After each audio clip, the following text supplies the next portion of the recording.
So, welcome to the last regular talk for today before we go over to the closing keynote. And actually, the speaker we have right now could be a keynote speaker as well. He's a very experienced speaker, has been on several conferences, and more important for this conference is he's a very experienced software architect. So, please welcome Neal Ford. Hello, Neal. Hello, how are you? I'm fine. How are you? Where are you located, if I may ask, in which city? Atlanta, Georgia. So I'm in the Atlanta, eastern Georgia. coast of the U.S. At least I haven't had anyone from the East Coast today. So we're very international. We had India, we had West Coast, now we have the East Coast. Great to have you here from ThoughtWorks. And you're talking about another very important architectural topic because it's not all working for your wishes. It's not all best practices or all works well. You have to make trade-offs, and you can tell us a bit how to decide which trade-offs are better than others. And I think this will be very helpful for many of the architects here because they know that they have to make trade-offs. So please help us and show us what the "it depends" means in that case. Thank you for in advance, and this is your stage. All right, thank you very much. So, as Ronald said, the common answer to every question in software architecture is it depends. What I'm going to do today is try to talk about how to answer the inevitable follow up question, which is depends on what. And so, let's talk a little bit about modern trade off analysis in software architecture. So, in our first book that we wrote together, Mark Richards and I, The Fundamentals of Software Architecture, we coined what we called our first law of software architecture, that everything in software architecture is a trade-off. That's kind of the defining characteristic of software architecture, is that everything is a trade-off. But we also had a corollary to that first law, that if you think you found something that isn't a trade-off, it just means you haven't identified what that trade-off is yet. And that's actually what we set out to do in our second book together. As we were writing the Fundamentals of Software Architecture book, we kept bumping into these problems that as we started digging into them, they got more and more complicated. And we quickly realized, oh, this is too complicated for fundamentals books. So we sort of set them aside into this pile that got bigger and bigger and bigger over time. And when we finished that first book, we looked at that big giant pile and said, well, maybe that should be the topic of our next book. And in fact, it was. And the thing that was making all of those things so difficult when we analyzed that problem was they all had significant trade-offs. And so we started digging into this idea of how do you do modern trade-off analysis? Excuse me, because there are a lot of ways to do this out in the world, most of which are quite outdated. Things like ATAM or CBAM, all these four-letter acronyms that exist in the world, but none of them really address the kind of trade-off analysis that we commonly run into in our world today. So let me give you an example of exactly the kind of trade-offs that we commonly have to work through. And then what I want to do is give you some tools to help you analyze trade-offs, because what we ended up in our hard parts book doing is showing a whole bunch of examples of trade-off analysis. And in the very last chapter of that book, showed you how we did the trade-off analysis for all the chapters subsequently to that. So here's a great example of the kind of decision you end up having to make as a software architect. So let's say that I have an event-driven system here with a single database. I have an order placement service, and I have a payment service and an inventory service, all sharing the same database. So now the question for me as an architect is, should I have order placement query the database one time and hydrate the entire payload, including everything I need to know to process that payment, and then send that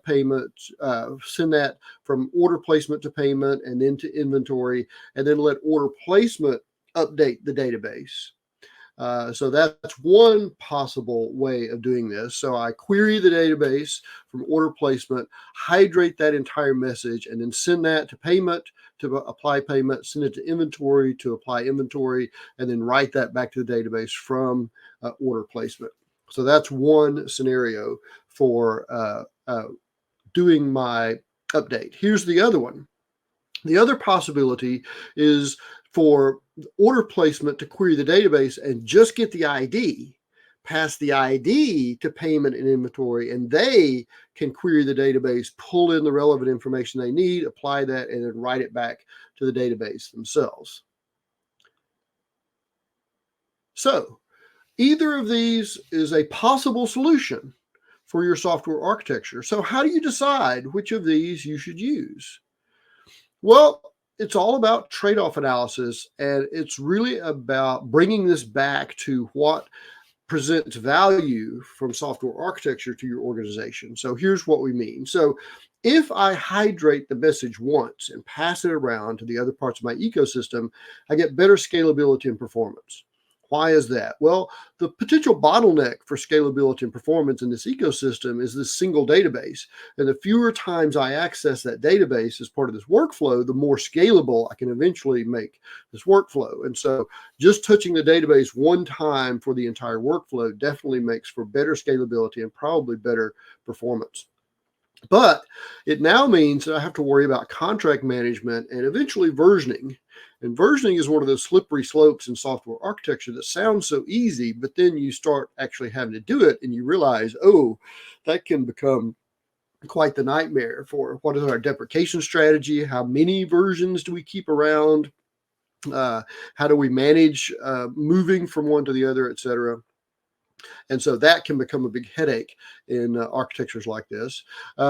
It can also generate this idea of stamp coupling. Stamp coupling is when you over specify contracts between two things. In fact, let me dig into stamp coupling a little, because this is actually a common malady in a lot of current architectures. This is the Wikipedia page for coupling, which is more of a historical oddity than anything else, because the scale they show up there comes from a book from the late 1970s. And the one on the far left there that represents tight coupling, your programming language won't even let you do that anymore. And in fact, most of the coupling that shows up on this page is on the far right-hand side of loose, which is passing parameters via named methods, procedures or functions or something like that. But there is also still this thing called stamp coupling. And it still exists. And I want to show you a modern example of this. The name of this comes because from the COBOL days, way back in the dark ages of software development, data structures change so infrequently in the COBOL world that they literally had rubber stamps made to represent particular data structures. And when a new problem would come along, they would literally stamp the data structure on that and move forward. So that was stamp coupling. It's over specifying a record because it's the only one you have, basically. And here's how that manifests in our modern world, and something to watch out for as a software architect. So let's say that you have this profile service that provides all this profile demographic information for my application. And I have a wish list. And wish list has everything about wish list for a particular customer except their name. I have their ID, but profile owns their name. And so as part of this workflow, wish list needs to ask profile for the name. But you'll notice here I'm using JSON schema, which uses JSON to create really tightly bound contracts between these two things, which works fine, at least initially, because I make a request for profile, give me profile information. It brings all that information back, and then I just extract name from that for my purposes. But what I've done here is inadvertently created stamp coupling. And here's the problem. At some point, somebody that's using the profile service notices the next to last field there is state. And they ask, well, is that the full name of the state, or is that just the two-letter state code? Because both of those are common in the US. And you realize, oh, wow, that's ambiguous. We really should change that to a state code rather than state, which changes my profile service and now breaks the contract between wishlist and profile. Even though wishlist doesn't care anything about state or state code or any of that other information, I've overspecified the contract, and I've now made this interaction brittle, because now something that shouldn't break it has broken it, and that's something you need to try to avoid in software architectures just in general. The other problem, of course, is a significant wasted amount of bandwidth. If I return an entire message every time, I'm wasting a lot of bandwidth. And one of the fallacies of distributed computing is that bandwidth is infinite, which it's not, and you shouldn't just waste it. And in fact, it can grow into a serious footprint at some point. Whereas if you only return what you need, it's a much more reasonable footprint. And the problem you run into here when you use a single contract for both payment and inventory is you're introducing very often stamp coupling.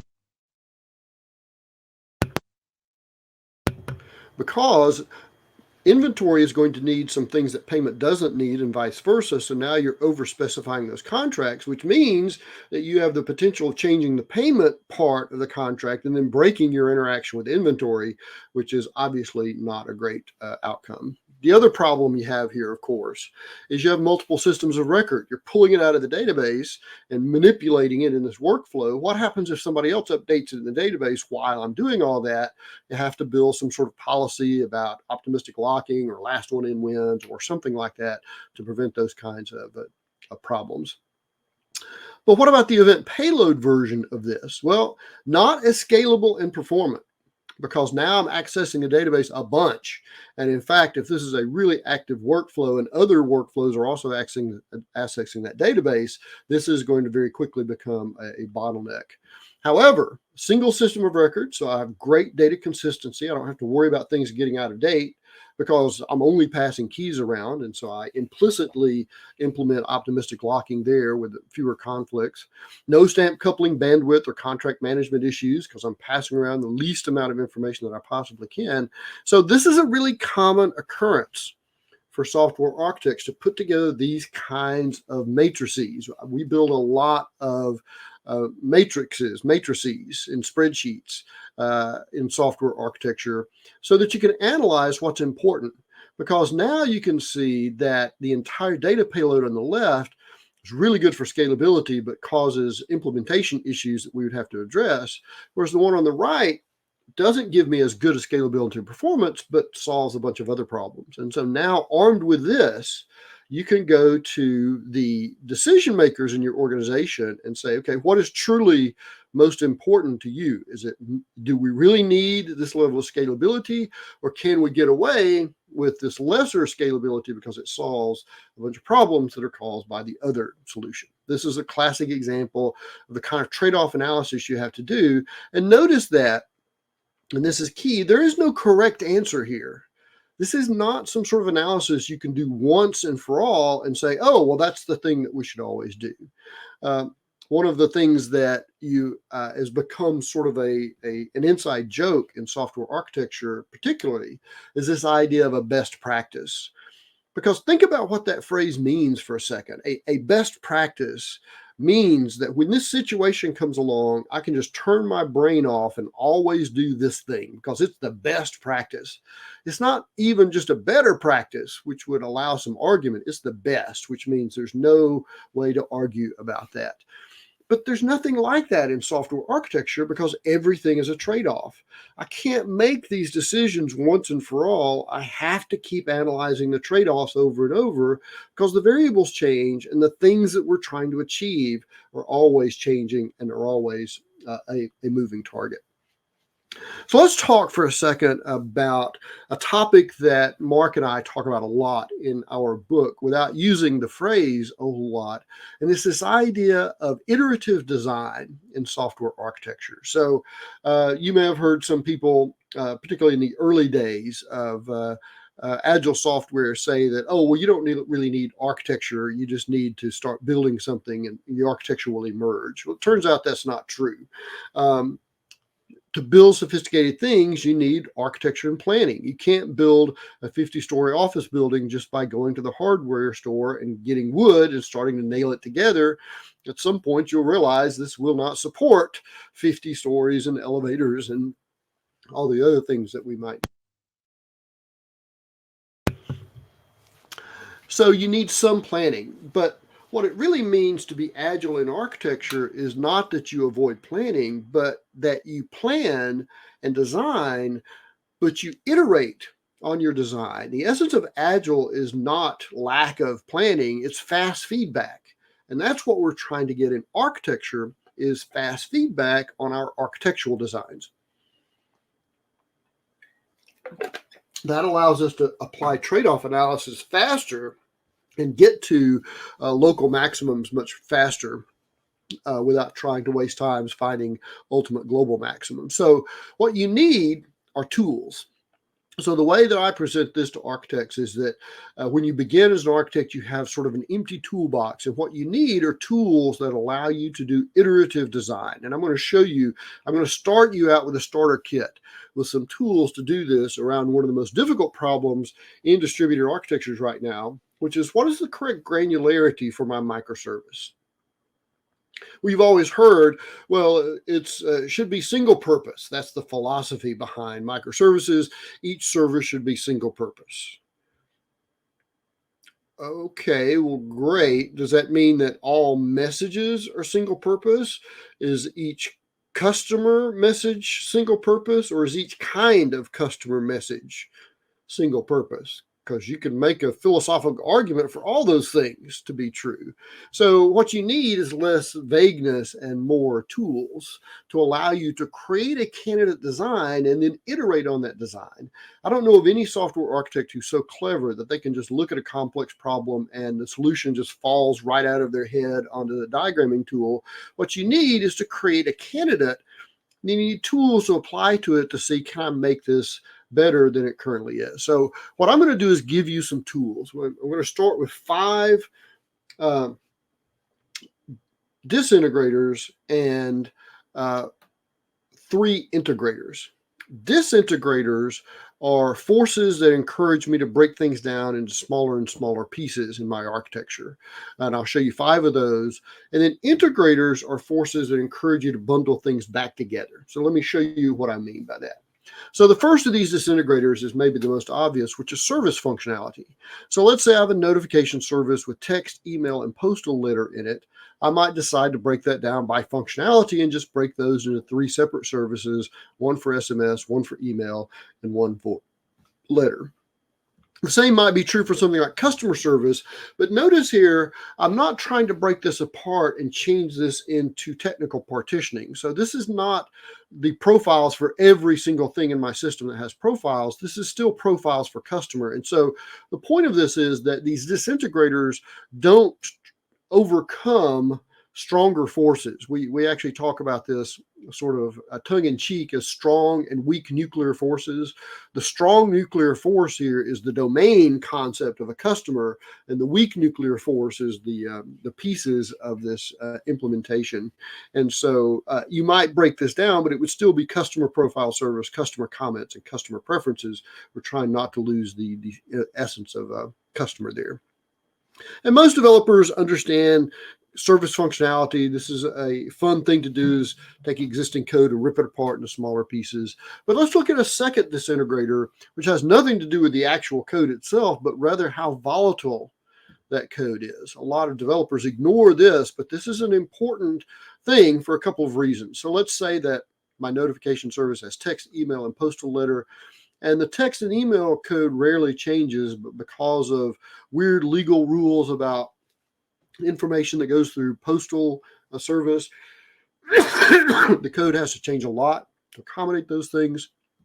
And so I have differences in volatility between electronic notification and letter notification, and that makes an easy way to think about splitting those things apart. And there's a little bit of a subtext here that's worth pointing out, that, as I mentioned before, in my first law of software architecture, everything in software architecture is a trade-off.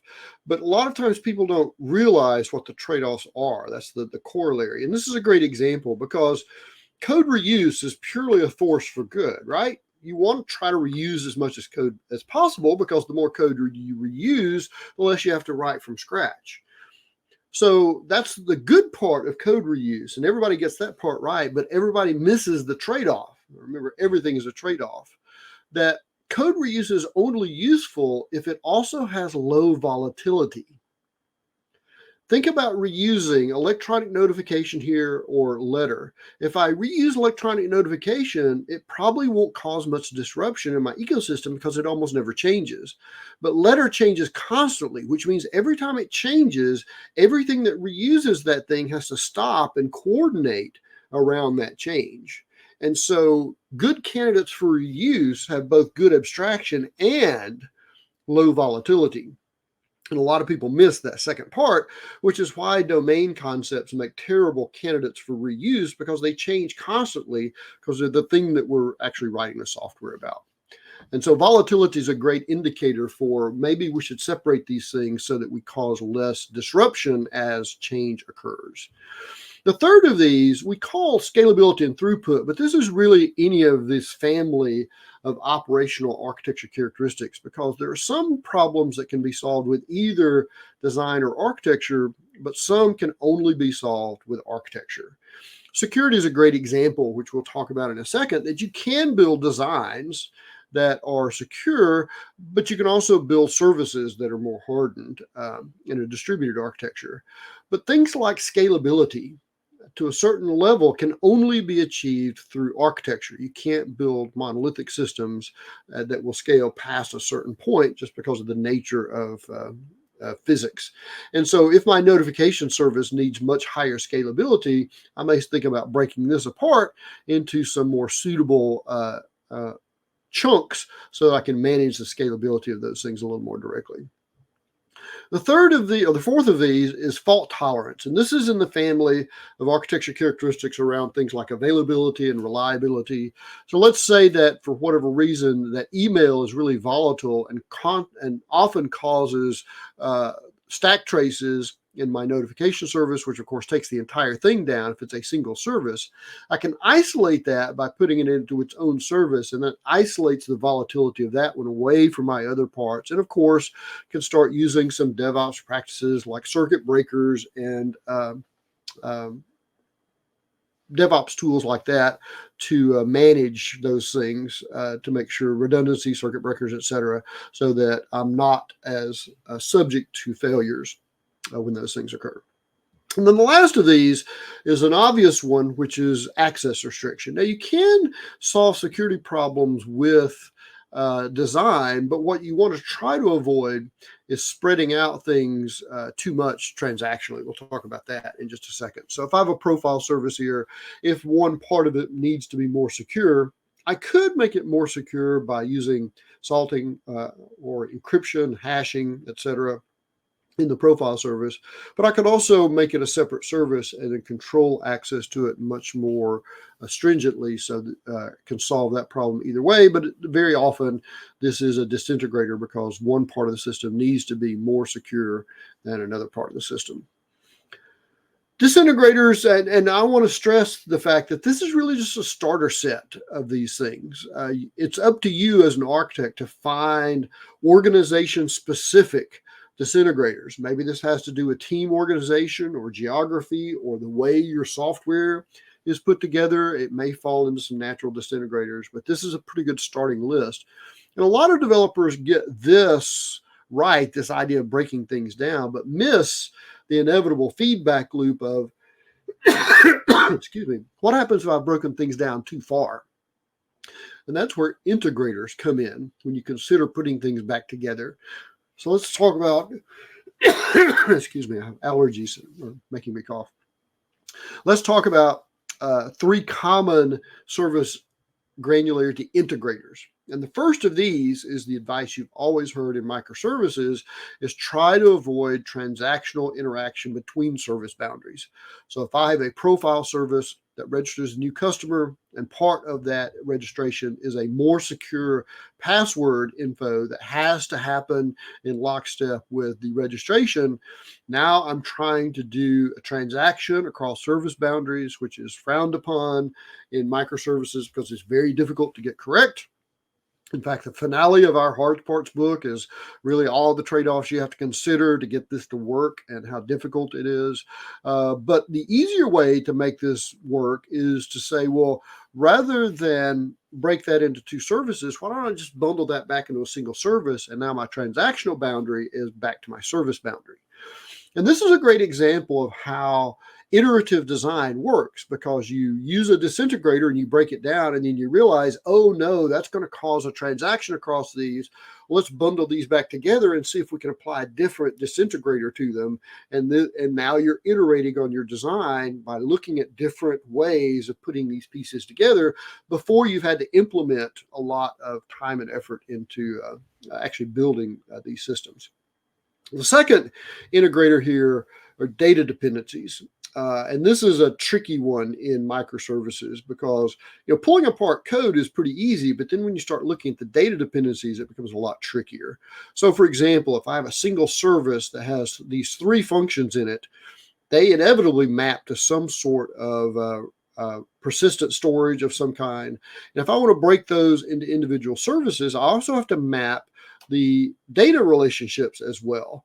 And so let's say that in my original service, that A writes to 1, 2, 4, and 6 and reads from 5, B writes to 3 and reads from 2 and 5, and C writes to 5 and reads from 1, 2, and 3. Well, if I play the matching game here, I can move ownership over to each of the places that actually writes to and owns those tables. I'm lucky enough in this case that each of those has an individual owner. But now I have to worry about all the access to this data that these other services need. I could just have service A read service C's database directly and do the same here. And well, you can see this is not good. This is not the intent of microservices. In fact, this is one of the trickiest problems you run into in software architectures. How do you resolve this kind of stuff? We have an entire chapter in our book, in fact, about how to resolve this. And a lot of it has to do with a firm definition about who transactionally owns data versus who can read and have access to that data. So we end up using caches a lot in software architecture for that very reason, because if I need to read information, so for example, if C needs to read information from 1, 2, and 3, then if it has an internal cache, upon startup, it reads that information in. If that information doesn't change very much, then it's an in-process call, and I don't have to worry about update semantics and transactions and that sort of stuff. So a common solution to the data dependency problem. But maybe the solution to that problem is, well, forget about putting them in separate services. We need to just bundle them back into a single service again, and then look at the characteristics of that service, because very often data dependencies are too hard to pull apart and would cause performance and other sorts of headaches. The last of these integrators is workflow and choreography. This is what happens very often for beginning microservices teams who end up using the service functionality disintegrator too aggressively. And they end up breaking things down into too small parts, and then have performance problems because they can't put stuff back together correctly. For example, let's say I have a single service and I decide to break that into 4 pieces.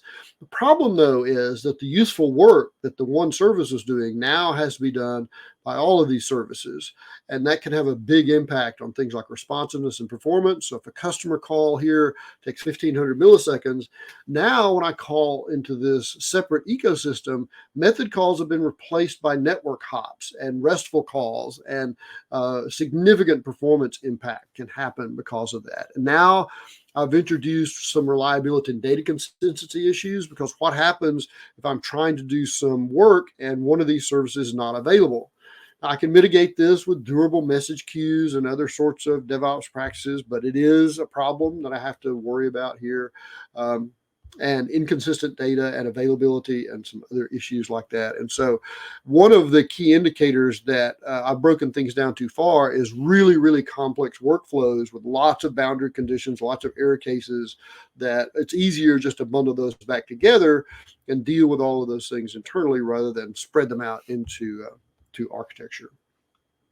So these are great examples of this kind of iterative design approach in software architecture, how to create candidate designs, do trade-off analysis on them, do iterate on that design, do trade-off analysis, and reach a point where one of the things that Mark and I say in our fundamentals book is that very often as a software architect, you're not trying to achieve the best design, because that implies that you've maximized everything and made it as good as it can possibly be.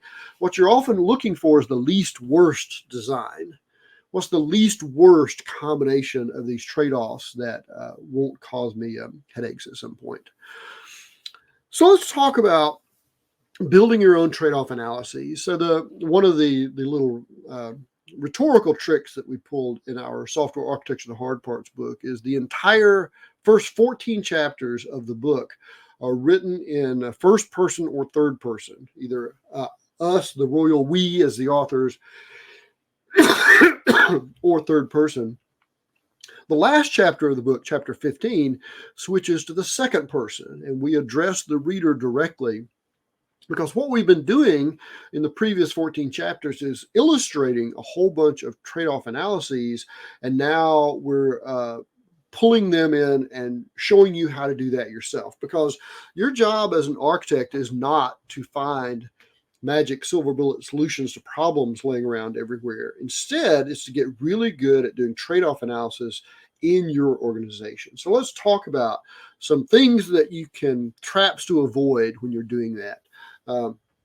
This is the Software Architecture of the Hard Parts and what happens when there are no best practices.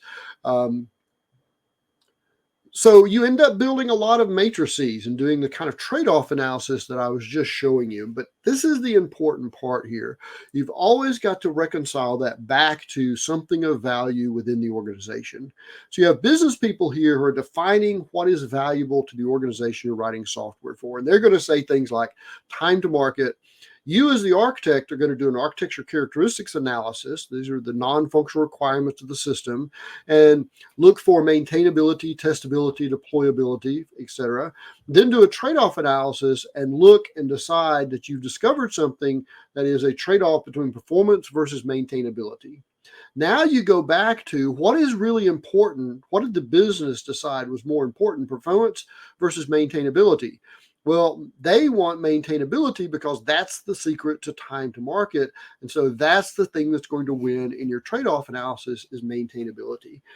And you end up doing this a lot as a software architecture, going through this complex trade-off analysis, and at the very end, come back and say, okay, here are the decisions I've made. Here are the possibilities. Bring that to a decision maker and help them make an informed decision about what the correct thing is. Based on your trade-off analysis. So let's talk about a couple of things to watch out for as you go through this process. And the first of these is something we call the out of context trap when you're analyzing trade-offs. Here's an example. I can't decide whether to use shared libraries or shared services for the common functionality in this distributed system. So the two options here, the one on the left, use a custom shared library, which means I have a shared library that's compile time bound into each service. Or I could use a shared service, which means to get to that shared functionality, I'll make an inter service call from each service to that shared service to get the information that I want. Okay, that's my two trade-offs. And so you're the architect trying to decide this. So you build a matrix for all the things that you think are going to be applicable to this decision. And in fact, the left-hand column of this matrix is the thing that you need to get good at in your organization, because you're the only one who can decide what's important to this organization. And it's actually even a little more subtle than that, which I'll get to in a second. So you look at this matrix and go, okay, heterogeneous code. So if I have a compile time bound shared library, then it's much easier if everything's written in the same platform or technology stack. Whereas the shared service is a lot easier if I have a heterogeneous ecosystem, because it doesn't matter what the services are written in, they're making network calls over REST or gRPC or something like that. So that's easier for heterogeneous code for the shared service.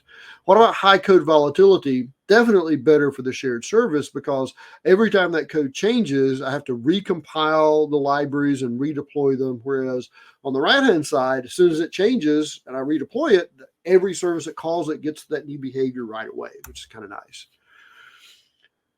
Versioning, though, on the shared library is a lot easier, because I have discrete versioning, I have discrete compile time. Now on the right-hand side, I have to do runtime checks and then have to start managing several different runtime version checks, so that's a much more complicated to deal with. Change risk is better for the custom shared library because once the thing is compiled in, you're pretty sure everything is okay, whereas there's always runtime faults that can be a possibility with the shared service.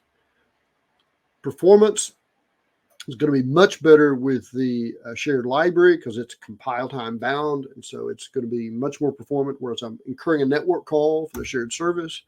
Better for fault tolerance, again, if it's bound into the service. If the entire service doesn't fail, then I don't have to worry about it, whereas that shared service may be subject to availability concerns. And then finally, scalability, definitely more scalable for the shared library because it is part of the container, and so it can scale as much as its container can scale, whereas the network overhead may cause an impact on the right-hand side. So if I just look at my matrix, more green check marks on the left than on the right, therefore the custom shared library wins.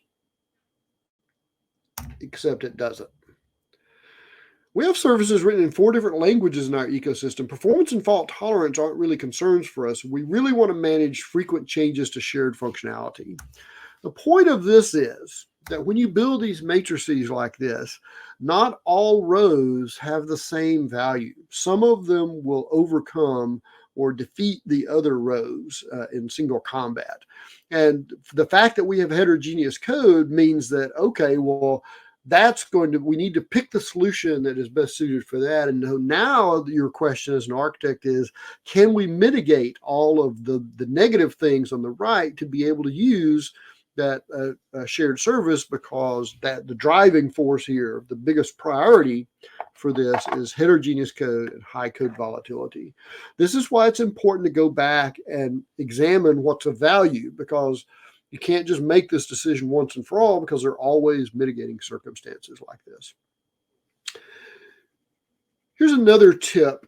Use qualitative analysis to iterate on your design, which leads you to quantitative analysis. How do you design something that you've never designed before?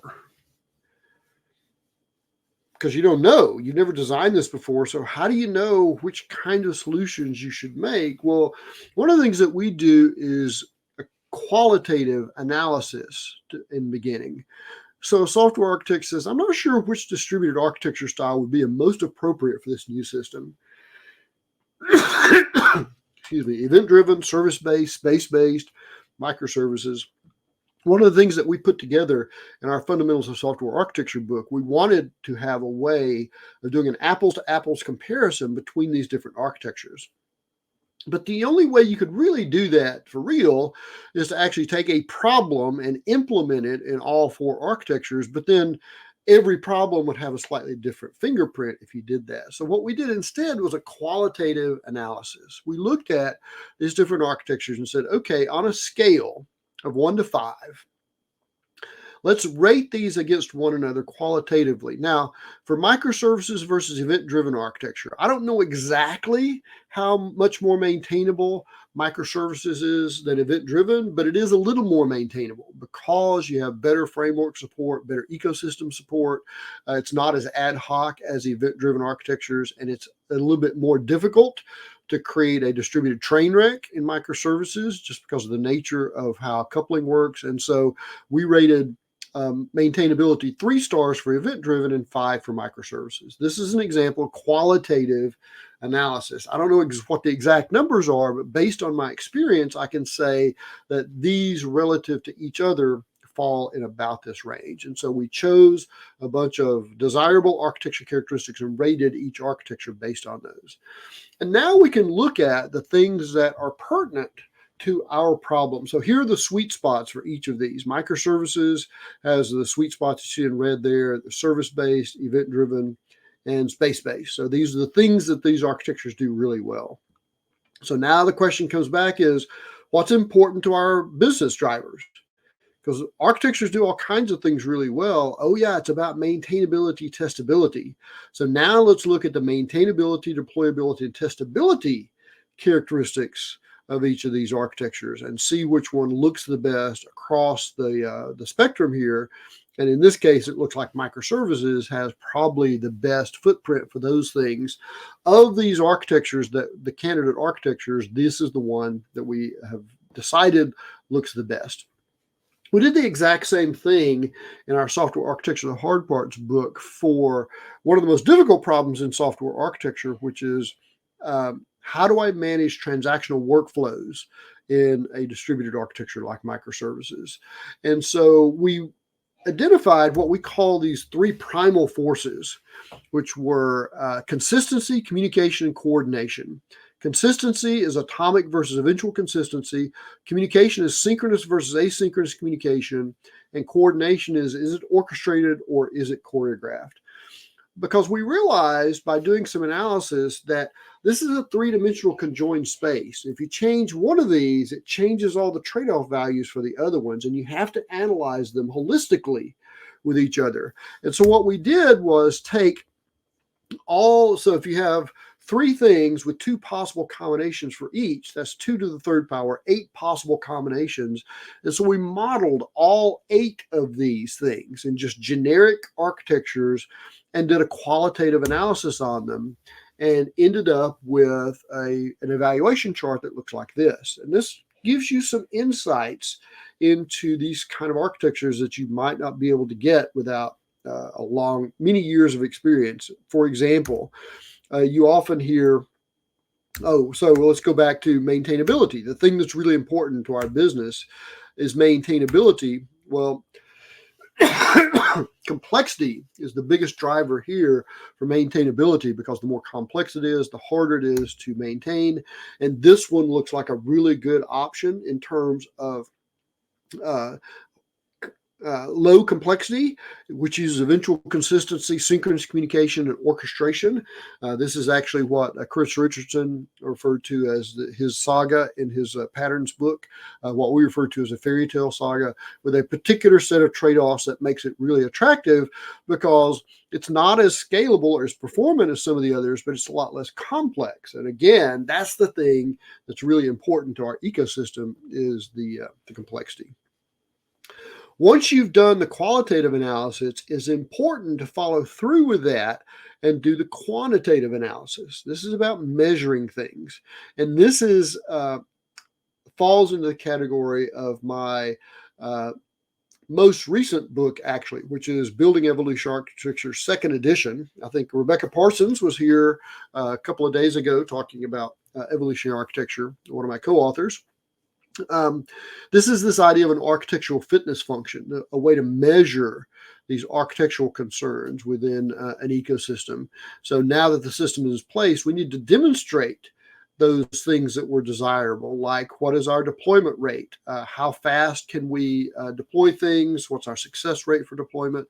This is this idea of an architectural fitness function, sort of like a unit test for an architectural concern, but more complicated because things like performance require monitors, etc. So it's a way to objectively validate something in architecture. So, for example, we can look at how much time we spend between deployments, and look at the failures in deployments, number of errors and bugs that we have, which is about maintainability. So these are all measurable things, and as we measure those things, we can find out if our qualitative analysis was correct by matching it up with quantitative analysis.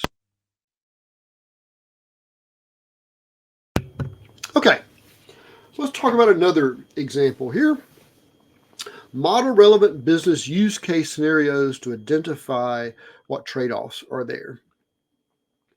Oh, clicking on the wrong thing here. So I wonder if we should have a single payment service or separate service for each payment type in this e-commerce system. It's a good question, and we don't know because we haven't implemented it yet. So let's look at some candidate workflows. So here are the two possible architectures that we want to iterate on our design for: a single payment service versus separate ones for each type of payment. So let's look at some relevant business use case scenarios. Scenario one is update credit card processing. I need to update the processing for credit cards. Well, For the single payment service, I need to update the credit card code. I probably need to update the database, and I'll need to test the entire thing because I'm changing code, and so I'm changing, so I need to test it. Whereas on the right-hand side, change one service, one data. This is one of the great benefits of microservices. High level of decoupling, so I only have impact on one thing, and so the separate ones give me better maintainability, testability, and deployability, which is nice. So let's look at the next scenario, add a new payment type. So here I can add reward points as a payment type, which means I'll have to change the code in the payment service and also update the database for some new schema stuff. Over on the right, I just add a new reward points and I'm done. Decoupling for the win in microservices, so much better extensibility on the right-hand side. Scenario 3, use multiple types for payment. Piece of cake over here in the single service because all the code's already there. All I need to do is change that code and write it all to the database transactionally. I can make sure that all the things match up to sum to your total. Oh no. Big problems on the right because now I need to orchestrate across these things and I need atomicity at the database level for these things to be able to work, which is going to be a big problem. And so the separate ones here, I have a big time problem with performance and data consistency, which are not insolvable problems, but big problems that I do not have on the left-hand side. And so this gives me some more insight into how difficult is it going to be for me to build the system. But you always go back to what is of value to the organization here. And they want maintainability, testability, and deployability. And which one of those gives us that? It's this one. And so now we need to figure out how are we going to manage the performance issues and how we're going to manage data consistency across these because we really want maintainability, testability, deployability. This is not about choosing the best solution because there is no best solution. Each of these has different trade-offs. You always have to bring this back to what's valuable to the organization and what's going to solve a particular problem in this instance, not for a generic problem forever and always. So one last one here. Avoid over-evangelizing a particular solution or technology.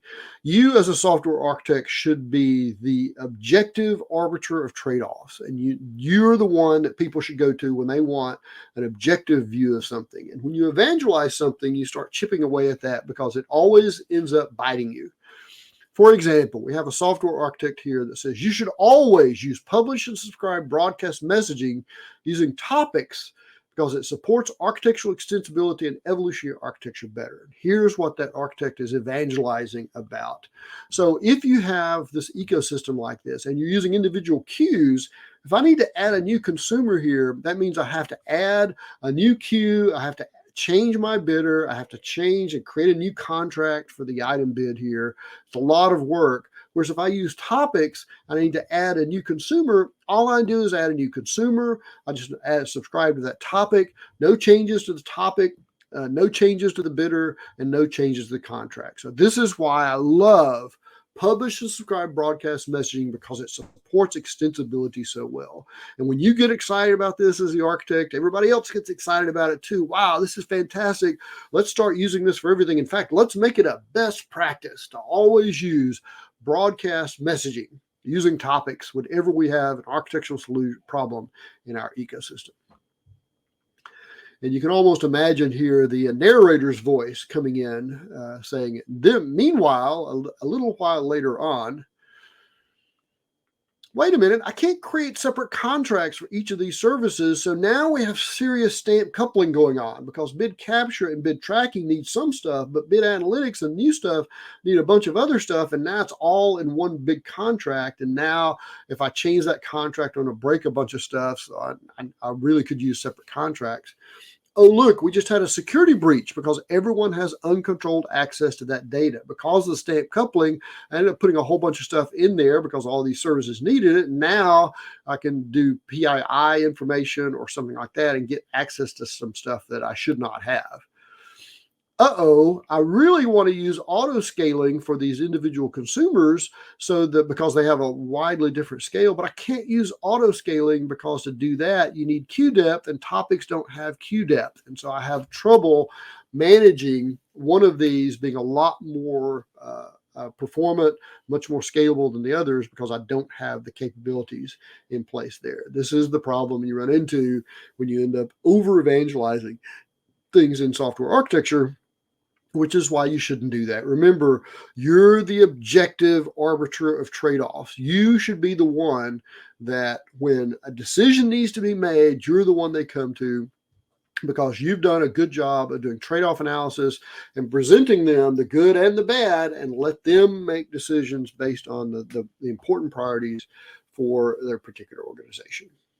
All right, that's everything that I had prepared for my presentation. I'm happy to take any questions that might have come up because of that. Yes, thank you, Neal. Actually, there was a question. Interesting talk. Yeah, you're running out of time, but I still have this question in your, and it's about the role of the business and the architect. In your experience, is the business equipped to make decisions about maintainability, scalability, and what you had in your slide? And what is the role of the architect in articulating this trade-offs to the stakeholders, so to make clear what kind of trade-offs are there and that they have to deal with trade-offs, because I think the business always wants to have this perfect case, which is not there, and you have to. Of course. So, part of what we say is demonstration defeats discussion. So rather than show them the problem that you're encountering about performance or about, okay, the credit card process is a great example. We could build it as separate services, which you want, but notice how much more difficult it's going to be to ensure data consistency. Mm-hmm. But bringing it, giving them examples within their own domain really helps a lot. But the main thing you have to do, the main answer to your question is, and this is mostly on software architects, is you have to translate all this technical stuff into things that they understand, because they're not going to take the effort to understand your world, and your world's a lot more technical. And so it's really important for you to translate it for them and really roll it up into, okay, here's what it really means, for this versus that. And you have to generate trust, because they have to trust that you're telling them, hey, we'd really like to do that, but we can't for these 3 reasons. Okay, they have to trust that those are good reasons, not that, oh, that's just going to be hard to do. But you can do that by showing them the trade-off analysis. Show them. And one of the things I always tell people when they're trying to get something to happen in their organization is use your own data against you. Mm-hmm. Use your own data in your own domain to illustrate these things, not some generic example from somewhere, but some small example from your domain goes a long way towards showing what the actual effects of some of these decisions are. And what I would be interested in is you showed very nice blueprints of how this works and this quality markers from 1 to 5. How often do you have to adjust this with your experience once you really work on the system and see, oh, we thought that would be a higher impact, but it's way lower. And this one has a much higher impact. We didn't think about that in while we did the design. So you bring up a great point. It's critically important to have a feedback loop. So that's why we talk about qualitative analysis, but then we follow it up with quantitative analysis. We want to make estimations because we literally do not have access to the kind of information we'd need to make a fully qualified decision. So let's do a qualitative decision, but then follow it up with quantitative to see how good we are, and then go back and update your qualitative measures as you learn things in the real world. Every single person on this call has made an assumption about something in software that turned out to be wildly wrong for reasons that you understood after the fact, but before it happened, there was no way of knowing it. So you have to be aware of that. And I can't stress enough how critically important it is to have fast, good feedback loops in software architecture. This is one of those things that, it seems like a lot of people think that when you leave development and leave things like TDD, you don't have the same kind of fast feedback. You do. It's just a different set of tools and different way of approaching problems to get some of the same fast feedback. And some of it is more judgment based, but you can still create that kind of iterative design or architecture, which I think is critically important, because when you're designing software systems, you're designing something that has not been created in exactly that form ever before. Because if it had, it's digital. You can just make a copy of it. And so you're always exploratory engineering. And so that's why feedback is critically important. Yes, thank you very much, Neil. And this closes our talk. And thank you for answering the question. And we now have 5 minutes to go over to the main stage for the closing keynote. Thanks very much for having me, and have a great rest of the conference. Thank you.